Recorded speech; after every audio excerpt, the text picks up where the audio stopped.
तो इसमें लीन और सिक्स सिग्मा में हमारा एक पक्का विश्वास ये होता है कि आप जो चीज़ मेजर नहीं कर सकते वो इम्प्रूव नहीं कर सकते। तो पहला रूल है कि you can not improve if you can not major.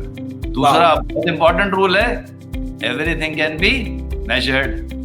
और तीसरा रूल ये है कि अगर आपको लगता है कि कुछ मेजर नहीं कर पा रहे तो go back to rule number 2, that means everything can be measured.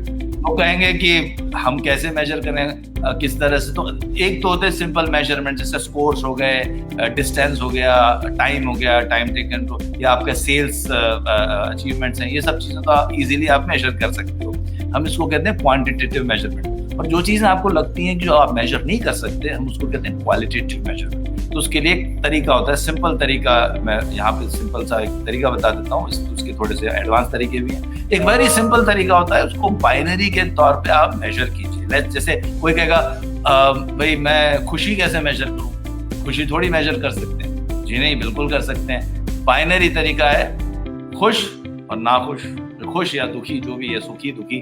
अब आपके पास 100 लोग हैं, 100 स्टूडेंट्स हैं या 100 कस्टमर्स हैं, आप उसने सबसे पूछा कि भैया आप खुश हो गया दुखी हो, तो 70 ने कहा खुश हैं, उम्मीद करते हैं कि शायद 70 कहेंगे खुश हैं और 30 ने कहा कि दुखी हैं। तो हमारे पास परसेंटेज मिल गई कि 70 लोग खुश, 30 लोग नाखुश। अब 30 लोगों को हमको कम, 30% को हमको 10% करना है, तो आपका प्रोजेक्ट बनेगा, तभी आप इंप्रूवमेंट कर सकते हो। नहीं तो क्या होगा, मैं अपने कस्टमर्स को खुश रखना चाहता हूँ, ये होता है विजनरी स्टेटमेंट, ये होता है बॉइलिंग द ओशन स्टेटमेंट। मतलब आप ओशन कभी बॉयल नहीं होता, आप सोचिए I will boil the ocean, कभी होगा ही नहीं। या ऐसे सॉल्विंग वर्ल्ड हंगर स्टेटमेंट, मैं सारी दुनिया से भूख मिटा दूंगा, वो कभी मिटने वाली नहीं है, कुछ लोग हमेशा भूखे रहेंगे। तो इसके लिए आपको वो वेरी स्पेसिफिक बताना पड़ेगा कि मुझे 30% लोग अनहैप्पी हैं और इसको मैं 20% या 10% बना दूं। तो हर चीज मेजर कर सकते हैं कैटेगोरिकल डेटा के तौर पे। जैसे मैंने कहा खुशी, तो खुश नाखुश।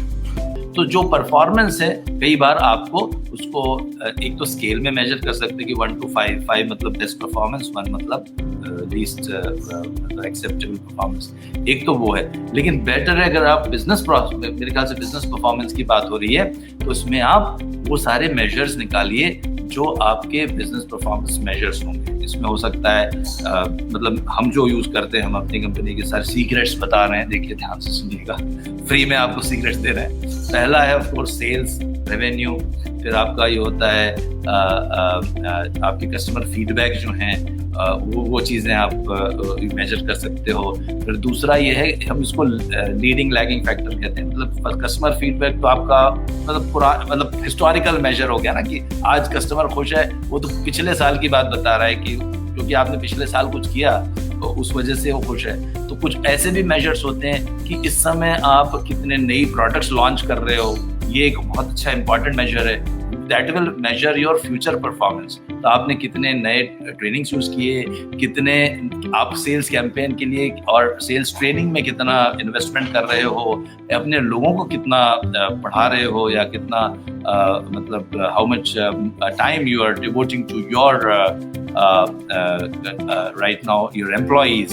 So all these things are the measures which are going to reflect on your future performance. तो ये सब चीजें जो हम इनको X factors कहते हैं, मतलब पीछे जो मेजर बाद में जो फ्यूचर को बताते हैं। तो इंस्टेड ऑफ मेजरिंग पास्ट, लेके मेरा रेवेन्यू कितना हुआ, रेवेन्यू तो आपको पुराना बता रहा है कि भाई मेरा रेवेन्यू 1 साल पहले इतना था, उससे आप खुश होने में खुश हुई है, लेकिन ज्यादा खुश होने की जरूरत नहीं।